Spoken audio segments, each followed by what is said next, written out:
19ویں صدی کی اندھیری گھڑی میں جب پیشہ ور گستاخوں کی گستاخیاں عروج پر تھیں، ابھرا ایک دین سے وفادار، دل میں محبت رسول کی شمع جلائے، جوابی کارروائی کی خواہش لیے، جھوٹے پروپیگنڈے کا مقابلہ کرنے کے لیے ناموں سے رسالت کی ٹھان، جس نے اہل سنت کو جلا بخشی اور دین کا ڈنکا بجایا، امام عشق و محبت، امام اہل سنت اعلی حضرت امام احمد رضا خان محدث و محقق بریلوی نور اللہ تعالی مرقدہ۔ ایسی ہوں گی، سب سے پہلا کام یہ کروں گا کہ کعبۃ اللہ بڑھا دوں۔ میں ابراہیم کے رب پر ایمان لایا، توبہ کرتا ہوں اس رب کی بارگاہ میں کہ اس کی سب سے عزیز ترین محبوب چیز کے ڈھانے کا جو جرم میرے دل میں خیال آیا اس سے میں توبہ کرتا ہوں، تائب ہوتا ہوں سچے دل سے۔ جیسی تائب ہوا، بیماری اب ایسے گئی جیسے کبھی ہوئی نہیں۔ 700 آتی ہے، کتنے ہزار گھوڑے، کتنے لاکھ پیدل سپاہی ہے، یعنی لاکھوں پر وہ لشکر مشتمل تھا۔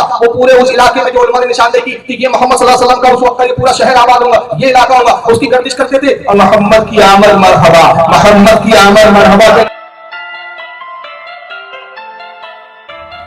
عظیم بادشاہ جس کا نام آتا ہے تاریخ میں تبا اول ہمیاری، ہموری بولتے ہیں عام طور پہ، لیکن میں نے اس کو پروناؤنس اس کی کچھ لغتوں میں عربی میں تلاش کی تو میں نے دیکھا کہ اس کا صحیح پروناؤنس، صحیح تلفظ، صحیح مخرج جو ہے وہ ہمیاری ہے۔ ہمیری کرتے ہیں بہت سارے، میں نے بھی کئی بار ہمیری بولا، لیکن میرا تبا اول یمن کا بادشاہ تھا، اس پہ عجیب خط سوار ہوا، پوری دنیا کو پتا تھا، پوری دنیا کا واحد بادشاہ بن کے دکھاؤں گا۔ یمن سے نکلا بڑی کثیر فوج کے ساتھ، اس کے ساتھ کئی ہزار ہاتھی تھے، ہزاروں گھوڑے تھے، اتنی بڑی فوج کہ جس ملک میں قدم رکھتے اس ملک کی آبادی فوج کے سامنے کم ہو جائے۔ لوگ اتنے کم ہوتے کہ ان سے لڑے تو کون لڑے گا۔ 600 علماء کی جماعت ساتھ میں، اور ساتھ میں کئی بیل بنڈیوں پر، بیل گاڑیوں پر آسمانی کتابوں کے صندوق۔ علماء اس لیے کہ وہ آسمانی کتابوں کو ساتھ میں لے کے چلتے کہ اس کی برکت سے اس کو فتح ملے، اور کتابوں کی روشنی میں پیشن گوئیاں کرتے کہ آج حملہ کرنا فائدے مند ہے، آج حملہ کرنا نقصان دہ، جو دن بتاتے وہ دن کے اعتبار سے حملہ کرتا، یہاں تک کہ یہ تبا حملہ کرتے ہوئے ملکوں کو فتح کرتے ہوئے عرب میں داخل ہوا۔ اور جب مکہ کے قریب پہنچا اس نے پہلے قاصد بھیجا کہ میں آیا ہوں، یا تو ماتیا سے میں آ جاؤں میرے، یا پھر مقابلہ کرو۔ پہلے مکہ نے دیکھا بھائی بڑی بڑی حکومتوں نے گھٹنے ٹیک دیے، ہم کیا ایسے لڑتے ہیں؟ انہوں نے حملے کا پہلان کے جھنڈا لہرا دیا اور کہا بھائی ہم آپ کو ویسی بادشاہ مانتے ہیں اور ویسی آپ کے ملک حوالے کرتے ہیں، لے جائیے آپ کا ملک ہے، قتال نہیں چاہتے ہم، قتل نہیں چاہتے، دے دیا ویسی۔ تبا نے بہرحال قبضہ کر دیا۔ اس کی عادت تھی کہ جب کسی ملک کو فتح کرتا تو 7 دن وہاں قیام کرتا، 7 دن کے بعد پھر آگے بڑھتا، 6 مہینہ سب ہو گئے۔ اب جو بھی اس کے ماتحت آتا اس کا محکوم ہو جاتا، ظاہر سی بات ہے کہ جب اس کی غلامی قبول کر لیا، اس کو بادشاہ مان لیا تو جاتے چاپلوسی کرتے، اس کی دیوزوری کرتے، اس کو تحفے تحائف پیش کرتے، یہ معمول تھا۔ لیکن بڑا عجیب اتفاق ہوا، 3-4 دن گزر گئے تو اس نے محسوس کیا بادشاہ نے کہ کوئی عرب کا شیخ، کوئی عرب کا معزز شاہ، کوئی عرب کا سردار دل سے ملنے ہی نہیں آتا، کوئی دیوزوری نہیں، کوئی تحفہ نہیں لاتا، کوئی تحفے پیش نہیں کرتا۔ اس نے اپنے وزیر کو بلایا اور کہا وزیر اعظم یہاں کے لوگ بڑے عجیب لوگ ہیں، بد اخلاق بھی ہے، بد کردار بھی معلوم ہوتے ہیں۔ ایک طرف تو خوف یہ ہے کہ بنا لڑے ہتھیار ڈال کے ملک دے دیا، اور دوسری طرف معاملہ یہ ہے کہ مجھ سے ملاقات نہیں کرتے، سلامی کے لیے آتے نہیں، سلام نہیں کرتے، تحفہ نہیں پیش کرتے، معلوم کرو معاملہ کیا۔ وزیر گیا جاسوس کے ساتھ، واپس آیا خبر لائی کا بادشاہ معاملہ یہ ہے کہ ہم نے دیکھا کہ سب ایک لباس میں، ایک لنگی پہنے ہیں سفید کپڑے کی، ایک سفید اوڑھ رکھا ہے چادر جس کو وہ احرام کہتے ہیں، احرام کا لباس پہ زیبتن کیے ہوئے ہیں، 4 دیواری کے پتھر کی عمارت بنا رکھی ہے چھوٹی سی، اس کو خدا کا گھر کہتے ہیں، بیت اللہ کہتے ہیں، اور اس کے ارد گرد گھومتے ہیں۔ جب ہم نے پوچھا کہ یہ کیا ہے تو کہا یہ بیت اللہ ہے۔ ہم نے کہا یہ کیا معاملہ ہے، کیا تم اسی لباس میں رہتے ہو؟ کہا نہیں، یہ مخصوص دین ہے جس میں ہم یہ لباس زیبتن کرتے ہیں، یہ ہمارے حج کے ایام ہے، اور ان تاریخوں میں ہم صرف ایک وحدہ لا شریک کے علاوہ کسی کو سجدہ نہیں کرتے۔ یہ الگ بات ہے کہ باقی دنوں میں ہم 365 کو مان لیتے ہیں، لیکن یہ دنوں میں ہم صرف کعبہ ابراہیم کے رب کو ہم سجدہ کرتے ہیں۔ کہا یہ ابراہیم کون ہے؟ تو انہوں نے بتایا کہ ابراہیم ایک نبی گزرے ہیں جنہوں نے یہ کعبۃ اللہ کی تعمیر کی۔ بادشاہ نے کہا اچھا وہ 4 دیواری کا گھر اتنا عظیم ہے ان کے لیے تو اس کی تعظیم اور حرمت کے مقابلے میں میری تعظیم اور حرمت کو کم کر جانا. کل صبح جیسی ہوں گی سب سے پہلا کام یہ کروں گا کہ کعبۃ اللہ کو ڈھا دوں تو گھر کو ہی گرا دوں گا. جو ان کی حرمت اور عزت کی چیز ہے اس کو نصف و نابود کر دوں گا. بس جیسے ہی اعلان کیا خیمے میں آیا. کئی رانیاں تھی کئی اس کی بیویاں تھی جو اس کی خدمت میں رہتی. اچانک اس کی بیویوں نے دیکھنا شروع کیا کہ بدبو آ رہی. ہر بیوی کہتی کہ بدبو آ رہی ہے. بدبو کی کوئی چیز نظر آتی نہیں. کچھ دیر کے بعد جب محسوس کیا تو بادشاہ سلامت کی ناک سے پتلا سا پانی بہ رہا. سمجھ رہے آپ پتلا سا پانی تابل پانی. انہوں نے کہا بادشاہ سلامت یہ آپ کے ناک سے جو رطوبت نکل رہی ہے نا جو یہ غلاظت اس میں بدبو ہے. یہ ہوا کہ ایک رانی نے خیمہ چھوڑا دوسری رانی نے خیمہ چھوڑا ساری رانیاں بدبو پھیلتے گئی. جیسے جیسے وقت گزر رہا ہے بدبو اور تاثر میں اضافہ ہو رہا ہے. اب وزیر کو آنے کا حکم دیا گیا. وزیر آتے ہیں تو کپڑے ناک پہ لگا کے عطر ڈالتے ہیں خوشبو ڈالتے ہیں مشک لے کر آتے ہیں تو مشک بھی اس کے سامنے ہیچ ہو گئی ہے. صاحب بدبو اتنی پھیل گئی. اب حال یہ ہوا کہ وہ بدبو پھیلتے پھیلتے ایک خیمے سے دوسرے خیمے. اب لوگ اپنے سپاہی خیموں کو بادشاہ کے خیموں سے دور کر رہے. اب کوئی خدمت میں آنے کے لیے تیار نہیں. کوئی وزیر سلام کرنے کے لیے تیار نہیں. جیسے جیسے دن گزر رہے بدبو بڑھتے جا رہی ہے. مرد میں اضافہ ہو رہا ہے. بڑے مشکل سے بھی بادشاہ کا آواز دیتا تھا. کوئی وزیر ڈرتے ڈراتے بڑے کپڑے اپڑے ناک پر باندھ کے اہتمام کے ساتھ جاتا. کھانا لا دیا جاتا. اس نے وزیر کو بلایا تھا بھائی ایسا کرو بھائی جس خدا کو ہم مانتے ہیں میں اس کا واسطہ دیتا ہوں. آپ کے پجاری تھے اس آپ کا میں واسطہ دیتا ہوں جو ہمارا معبود ہے. عرب میں جاؤ شاید تمہیں ایک ایسا حکیم مل جائے کہ جو اس بیماری کا علاج جانتا ہو. اس لیے کہ یہ شاہی طبیبوں نے تو ہتھیار رکھ دیا. عاجز آئے وہ اس بیماری کے علاج سے. چونکہ یہ عرب کے اس علاقے میں بیماری ہوئی ہے ممکن ہے یہ علاقائی بیماری ہو تو یہاں کا طبیب علاج جانتا ہے. تو چاہو عرب کا جو سب سے صحیح فلم تجربے کار حکیم ہو طبیب ہو اس کو لے کر. وزیر گئے بھائی اہل عرب سے پوچھا بھائی آپ کیا کون تجربہ کار حکیم ہے؟ کہا فلاں ابن فلاں. ایک بڑے ضعیف العمر بڑے میاں کو پیش کیا گیا. وہ بادشاہ کے پاس پہنچے. انہوں نے بھی بڑا مشک وغیرہ لگایا کپڑے پہ خوب عطر وغیرہ چھڑکا خوشبو سے اپنے آپ کو بڑا آراستہ کیا. خیمے میں داخل ہوئے اور جیسی بادشاہ پر نظر پڑی بے ساختہ بات چیختے ہوئے نکلے استغفر اللہ. کیا ہوا بھائی؟ کہا کہ یہ جو بیماری ہے یہ زمین کی نہیں ہے آسمان والی ہے. اس کا علاج وہ زمین کا کوئی یقین نہیں کر سکتا. یہ بلا آسمان سے آئی ہے. بادشاہ خیمے سے باہر آیا. کہا بتائیے یہ تو بتا دیجئے کم از کم یہ بیماری کا سبب کیا ہے. کہا جہاں تک میں گمان کرتا ہوں کہ بیماری آسمان کی آسمان کے خدا کی طرف سے آئی ہے اور یہ بیماری کا سبب یہ ہے کہ یقیناً تو نے کسی ایسی چیز کے جس کو نابود کرنے کا ارادہ کیا ہے جو اللہ کو بڑی عظیم ہے. اس نے کہا جس کو تم کعبۃ اللہ کہتے ہو میں نے اس کے ڈھانے کا ارادہ کیا تھا. کہا بدبخت یہی تو تیرا جرم ہے. جس گھر کو اللہ کے نبی خلیل نے بنایا اللہ کے نبی ابراہیم اور اسماعیل نے تعمیر کیا اس کو تو فنا کرنا چاہتا ہے مندو. یہ خدا کی طرف سے تجھ پہ عذاب ہے. اب اس سے بچنا چاہتا ہے با خدا کوئی تیرا علاج نہیں کر سکتا. صرف اس کے بچنے کی ایک صورت ہے کہ سچے دل سے توبہ کر استغفار کر. سجدے میں تیرا کام ہے ابراہیم کے وقت پر ایمان لایا. توبہ کرتا ہوں رب کی بارگاہ میں کہ اس کی سب سے عزیز ترین محبوب چیز کے ڈھانے کا جو جرم میرے دل میں خیال آیا اس سے میں توبہ کرتا ہوں تائب ہوتا ہوں. سچے دل سے جیسی تائب ہوا بیماری اب ایسے گئی جیسے کبھی ہوئی ہے. کعبۃ اللہ کی احترام عزت دل میں بیٹھی. وزیروں کو بلایا کہا چلو اس کعبۃ اللہ کا طواف ہم بھی کریں. وہی لباس لاؤ جس لباس میں اہل عرب جاتے ہیں وہی لباس ہم بھی پہنیں گے. اسی انداز میں اس گھر میں داخل ہوں گے. نہ کوئی آقا ہوگا نہ کوئی غلام ہوگا.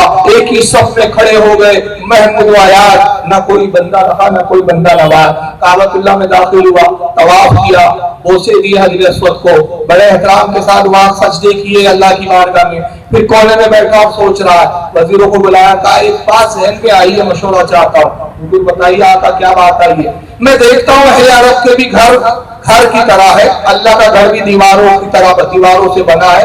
اگر میرا بس چلتا تو میں اس کو سونے سے تعمیر کرتا. لیکن میں نہیں چاہتا کہ جس کو نبی نے اپنے ہاتھوں سے بنایا ہے اس تعمیر کو توڑوں اٹھاؤں اور اپنے تعمیر میں کروں.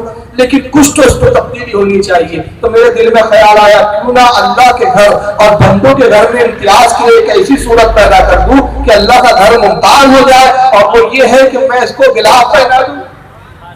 کیا خیال ہے تمہارا؟ بہت اچھا خیال ہے کا غلاف پہنا. یہ پہلا تاریخ کا بادشاہ جس نے کعبۃ اللہ پہ غلاف ڈالا اور آقا نے اس کی صدر کو پسند کیا. اس کے بعد پھر وزیروں کو جمع کیا, کہا کہ اب میرا دل دنیا پہ حکومت کرنے سے اچاٹ ہو چکا, جو خدا اتنا طاقتور ہے کہ ایک معمولی سی بیماری نے مجھے ہلا دیا تو میں دنیا کا بادشاہ بن بھی گیا, تو میں نے کون سا تیر مار دیا, اب مجھے دنیا کی چاہت نہیں, اب میں اس خدا وحدہ لا شریک کا بندہ اور عابد بن گیا جو ساری کائنات کا مالک و خالق ہے. اب میں اپنے ملک کو واپس جاؤں گا. قافلہ روانہ کرو. اب قافلہ چلا, لشکر چل رہا ہے, تو اب سفر کرتے کرتے ایک مقام پہ پہنچے, رات کا وقت قریب ہو گیا. بادشاہ نے کہا خیمے لگاؤ, روک تو یہیں پر ہی, سارا لشکر یہیں قیام کرے, صبح ہم یہاں سے آگے بڑھے, آج رات یہیں قیام ہے. لشکر روک دیا گیا.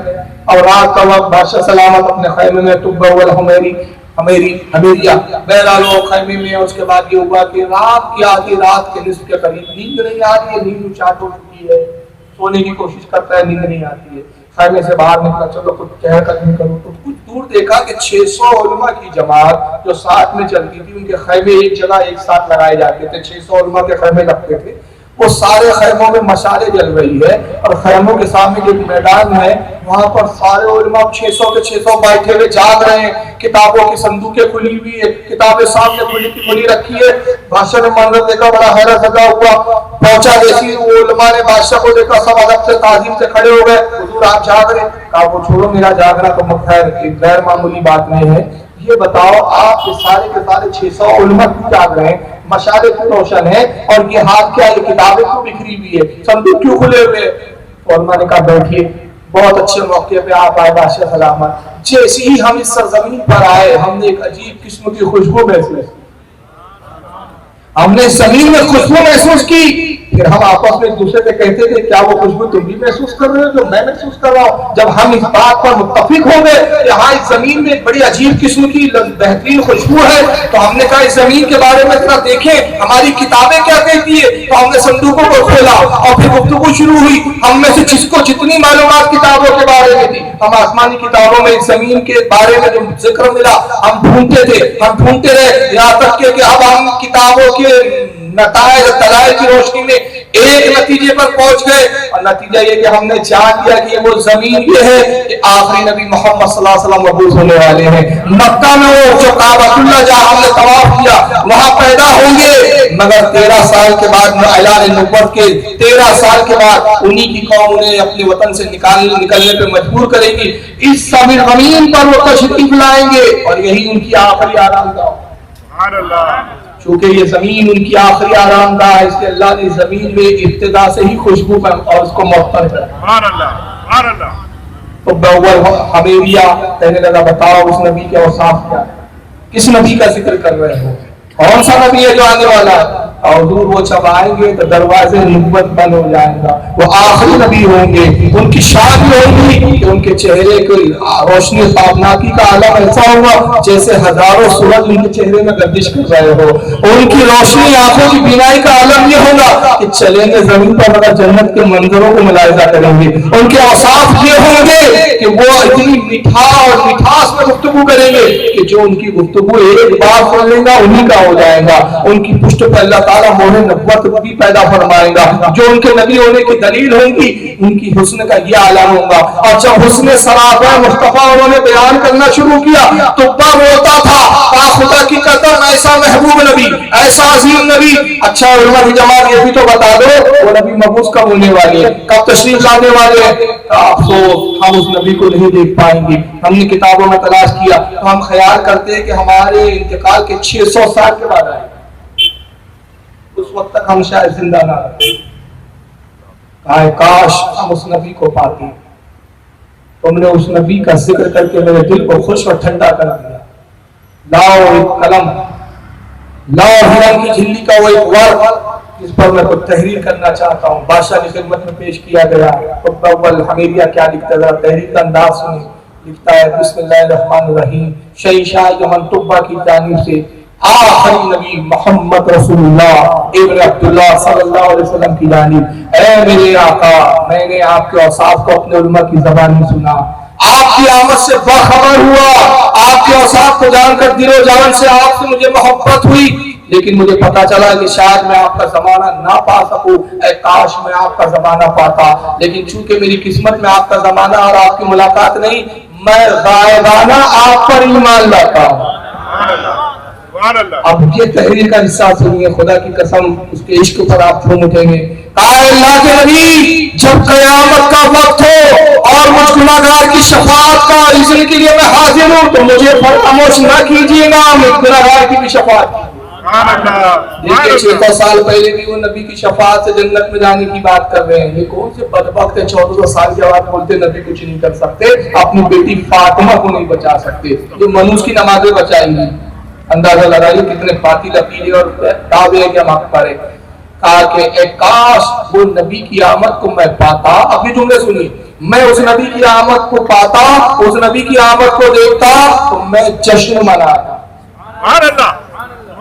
لیکن چونکہ میں اس نبی کے زمانے تک زندہ نہیں رہوں گا تو آج تم نے آمد مصطفیٰ کے بارے میں مجھے بتایا، میرے لیے آج ہی کے دن جشن ہے۔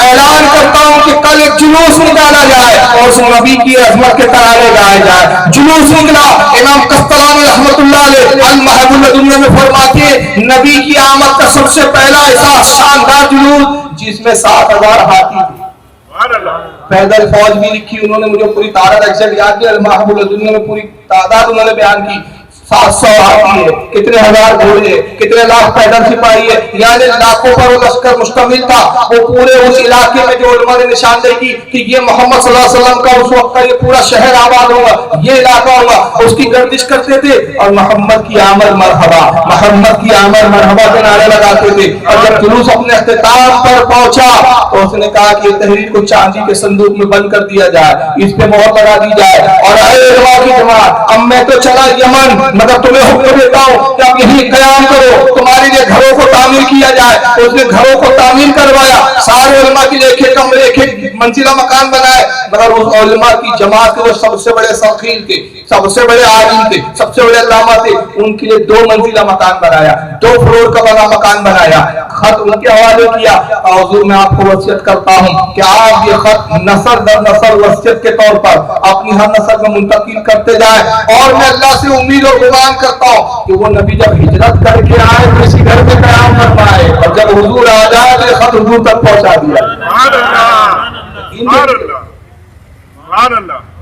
600 علماء کے مکانات تعمیر ہوئے، اپنی نگرانی میں طبہ اول حمیمیہ نے وہ مکانات تعمیر کروائے دیکھ ریکھ میں، اور وہ بڑے عالم جو تھے ان کے لیے 2 منزلہ مکان بنایا۔ یہ پہلی آبادی تھی اور اسی علاقے کا نام ہے مدینہ منورہ۔